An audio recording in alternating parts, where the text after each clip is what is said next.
Hello everyone and welcome to Daily Game Review number 10. So this is an exciting day because we have now gotten to our 10th video and 10th day for Daily Game Review in a row.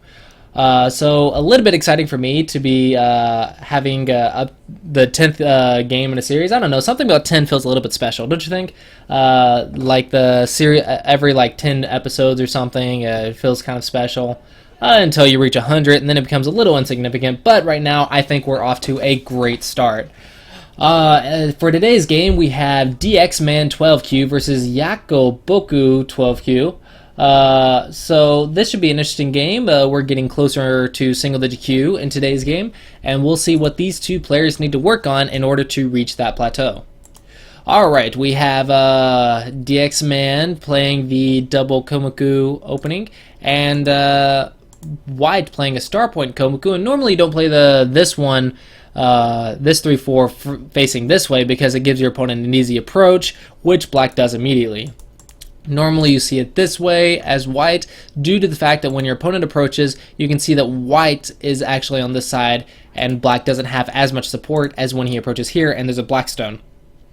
It is a little awkward since it's on the 3-4 point here. However, you can still see that Black is supporting the approach move here. And normally it's a little bad style to do that, but I have seen people do it. However, you should know that this is kind of comfortable for Black to approach here. So normally you don't want your opponent to have an easy move. So they play a normal Joseki here, and normally it's here, but I have seen professional players do it here. But according to a 9-dan professional I asked, there is a little too much Aji here and some forcing moves here, so normally it's better to play here.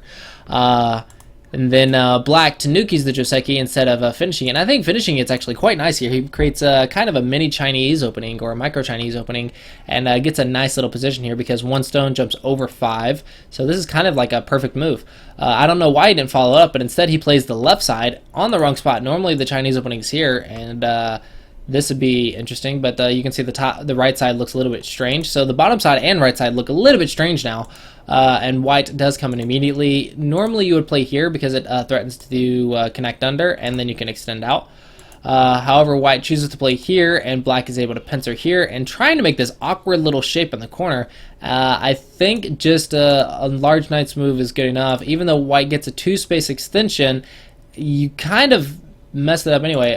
If you want to do some corner enclosure, otherwise go ahead and pincer severely like this, and then your opponent's forced to jump, and then you can jump, and then you can see that it's difficult for your opponent to come in right now with the weak stones. However, you either want to play safe and solid, or you want to go all the way and attack and put the maximum pressure on. You kind of don't want to go in this in between because there's still some comfortable extensions for White in here. It's not as severe, and also the corner's still not secure, so it's these in-between moves kind of do next to nothing. I mean, it's doing something, but it could do a lot more, so try to avoid these in-between moves. White does make the 1-space extension to get some eye shape. Black jumps to defend his corner, and now White probably wants to jump out to attack these 3 stones now. Black playing a very, very fast pace. I don't know why on earth he didn't defend here, because it's very solid in this case. And Black playing very fast pace to get a very large corner here. However, he's getting 3 weaker stones in the center, in the top right. So it's going to be difficult to see how this is going to play out. It's also hard to say who it's good for. I want to say it's good for White because Black's shape is very flimsy. However, Black's been investing a lot of stones to make this corner very valuable, so White probably should probe in here at some point to kind of force Black to get some moves in this area, or do something about it. Or, either that or attack this group and start gaining your profit. However, playing this way definitely is not right because this shape just looks far too easy for White to cut it through here, and now you can see that the shape looks very awkward, kind of for both players, but maybe for Black because normally if you can just connect, I don't see why not. White jumps here, makes a bamboo joint, and you can see that these 3 stones look a little cut off, but White is making an unnecessary weak group, so perhaps he should have saved this move for later. I think I would have attacked here first with something, maybe just play like this, and saved the cut for later. Black still owes a move in this area, and I don't think he can fix it in Sente, and Black is now weak in the top right corner. So I would save the Aji for later, because right now it looks like you're a little too weak to pull it off right this moment. However, it is a nice little variation that you can think about. It's hard to say if this extension is correct though, because it is hard to make liberties. Perhaps a move like this would be a little bit more effective, and then jump out here, and you can see the cut is probably a little bit annoying for black, so black probably wants to defend, and then you can get some easy forcing moves in this area somehow. However, it does hurt these two stones a lot. That's why I said do it later. But with this variation, perhaps it is a little too difficult for white to play in this area, but this empty triangle has to be wrong. The empty triangle has bad liberties. You definitely don't want bad liberties inside of your opponent's area. White jumping out and splitting. However, you've got to see that these stones on the right side are getting weaker and weaker and weaker. Black getting greedy for his territory and doesn't surround the white group. Remember, before you want to surround your opponent as quickly as possible. It's much more powerful. Even if they live on the inside, the influence on the outside is much more powerful than the points on the, or much more valuable than the points on the inside. However, black getting very greedy for territory. You can see that black's a very territorial player and tries to get his area as quickly as possible and as big as possible. However, he's leaving weak groups everywhere for white to attack. So white definitely needs to start focusing on that attack. I would probably defend here because this is actually a possible connection, and as well as your eye shape. This is a very, very valuable move, and your opponent still can't connect. So I think it's definitely worth playing to get this move. However, white comes up right here, leaving so many cutting points behind. However, black starting from the wrong side, rather than the other move, black should start here. Even if white lives on this side, if you can cut here, you can see the Aji here is a little more effective, and it also works through the weak group. However, here it's going to give white the ideal move to possibly connect and he cut you off. So you can see that white can actually start attacking from the outside, which he decides to connect. Normally you want to surround first.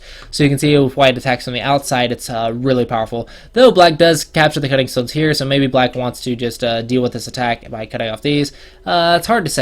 I think black was okay because this group is weak, so as long as he doesn't let white get this ideal move and can jump out, and when white jumps out, he can actually attack this group while defending this side and run out here with both groups. It's really difficult to play, but perhaps black judged that it wasn't worth it. It was too difficult, too risky, so he just wants to give up these and attack these. That's another valid strategy, I guess, if he was thinking like that. If he's thinking that, okay, I sacrificed 3 stones and I save these, however, I'm going to get a really strong attack here to make up for the 3 stones that I lost, then I would say that's an acceptable strategy. It just requires good judgment and good reading. However, white playing on the inside instead of the outside, same mistake black made. Black now living with these instead of attacking this. That's why I think if you're going to try to live with these, the other one was better. However, at this point, just probably give them up. They're not that big anymore, and go ahead and get your profit. Now you want to start thinking about how to surround. Probably an attack from afar is good enough. Maybe something like this, and if white tries to make some shape here with something, you can easily just start taking white's base and make some profit on the bottom and left side while white is struggling to survive. So just attacking from afar I think is good enough. However, black is now making himself even more heavy here and trying to live, trying to make eye space. White playing on the inside and now surrounding, and now white's going to get his profit on the top and middle, or the top side, while black is trying to live. And now black tanukis and plays this wedge here. This wedge can't be good because it obviously doesn't work. White can just Atari and then connect. So I don't know what black's aim is here. Instead, he actually gives white some forcing moves here. Black playing this move, trying to do something. I'm not sure what he's doing. And white's just defending his group easily, and black gets a nice clamp here. This clamp is very good for getting forcing moves to help his group. He just has to follow it up correctly. However, white did get some nice shape here, so white's profit I think is good enough from that attack because he helped defend his weak group and he got points on top. So even though black got some nice shape here, I think this is good enough profit for white. Now white, it's black sente, so black should now get to the next big move on the left side because it's hard to find an attack still.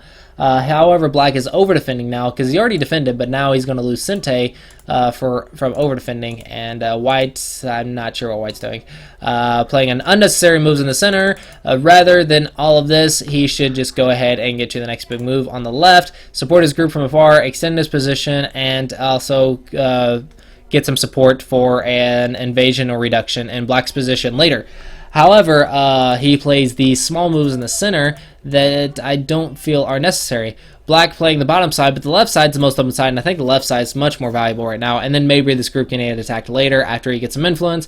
So I think this move is definitely a big move for both players. However, Black just defending the points on the bottom, White invading, saying the bottom's getting too big. I think he should invade later and still defend the left side first. But getting another weak group probably is not a good idea. Black surrounding very nicely, and White is now forced to live very small on the inside. Black has some poor shape on the outside, so you want to be careful about that. Finally fixed, he did fix it. Now you normally fix with the diagonal here, and now your opponent has to live on the inside very, very small. However, Black tries to make some forcing moves here, actually forces his opponent to live, and now his opponent can actually take the corner in the future as well, so it's quite a few points lost for Black in this area. However, Black did get to the big move, so he makes it up quite quickly, but it could have been a little bit better for him. But now that White lives small on the inside, well, not as small as he should have been. However, Black got to the big move. His outside group for the outside White group is kind of questionable. Maybe it'll get attacked in the future, but right now it seems to be more or less okay. But if White keeps playing moves like these, then it will probably die in the future. This is definitely not a good move, because this is an invasion next to thickness without a base or follow-ups. Black can easily play this Knight's move here. Let's see if he does it. No, he Tanukis. If Black just plays a Knight's move here, you can see that the White shape on the inside is very, very poor, because it's really, really hard to see how this group is possibly going to live. I don't know how it's going to live. I don't know what the follow-ups are, so this invasion is complete overplay. White should have just reduced from the outside and gained his own position like so. That way he gets a position that's almost as big as Black's, and that way it's a lot easier to deal with in this game. The scale of points will not be too favorable for Black compared to this one, where Black is getting everything and White is getting nothing but weak groups. Black eventually needs, this is not a good move, Black eventually needs to get to this attack and really do this, because this is a large position. Also, this Hane is not good locally, because it actually helps White fix this invasion later. There's a lot of Aji in this invasion too, so I would definitely keep that open. However, Black forcing White to fix this and finally getting off that attack. The shoulder hit is not the way to play. The thickness is here. You want to push your opponent towards the thickness, and that's how you attack here.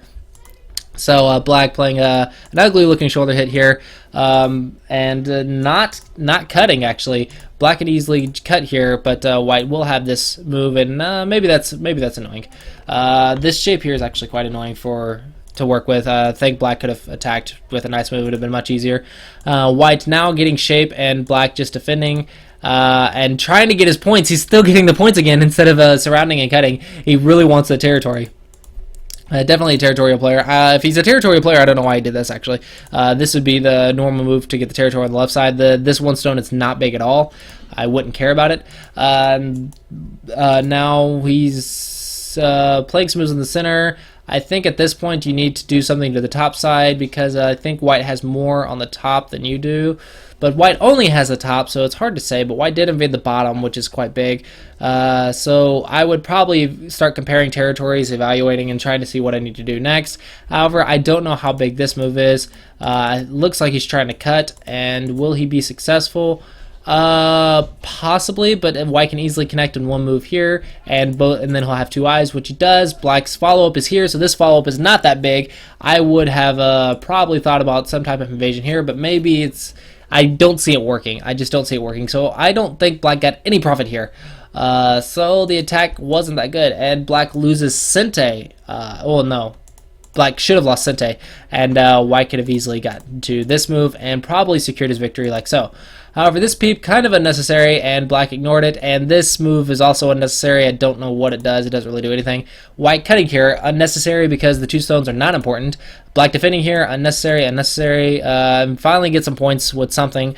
However, it is small compared to like a move at C2. So White does get to C2, and now I think White's ahead on points. Black playing some nice reduction here, taking advantage of the Aji that White played at the very start of the game. Does this work? This would be very nice if it worked. So let's see how it goes. Black plays here. And this definitely works. This is an amazing play by Black.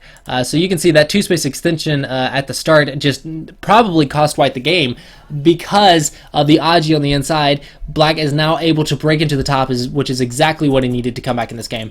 White now in a lot of trouble, losing a lot of points, and all because of that 2-space extension at the very start of the game. The Aji just finally appeared, and you can see that a 1-space extension would have been much better.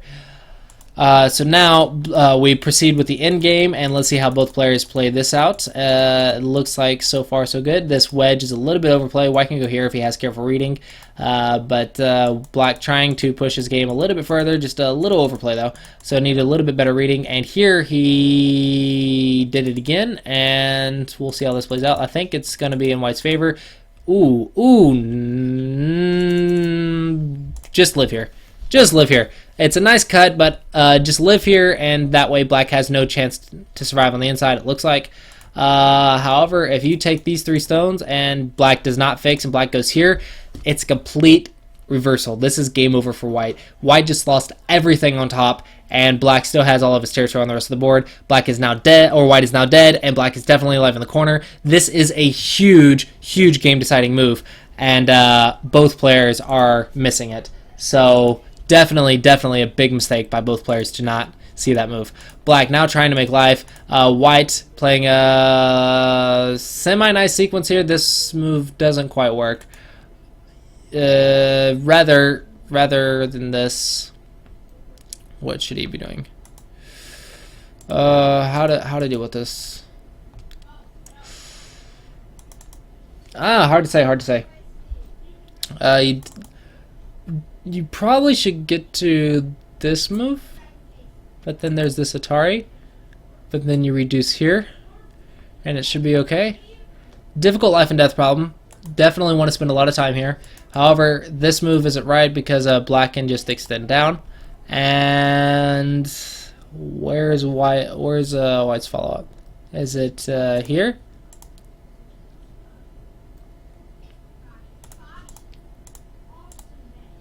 Then this happens. I don't know where his follow-ups, but now Black easily connects. Oh, I didn't see that in my previous sequence, did I? I don't think I saw this in my previous sequence. I don't know. My reading here is probably not the greatest, but really hard to read on stream, so I've been known to misread quite severely and quite embarrassingly while I'm recording and streaming and stuff. So please pardon that if I didn't read it out. If you want to, pause the video, take your time to read it out, spend as much time as you need. However, I don't want to spend an entire video reading out one local situation. That is the player's job, not mine. This is a life and death problem. If you messed it up, then you just need more life and death. However, you can see that just happened, and this is going to be game over for White because White lost everything on top and Black just got on top for free. So I'm not exactly sure where White messed it up. Probably